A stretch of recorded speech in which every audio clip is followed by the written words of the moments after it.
How to play without background music in Archero 2.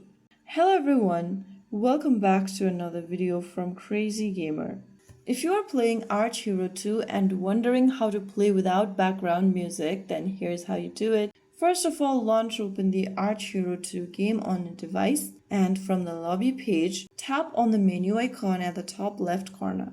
From the expanded menu, click Settings. After you open the Settings menu, go ahead and get to the BGM option and drag the slider towards the left to decrease it.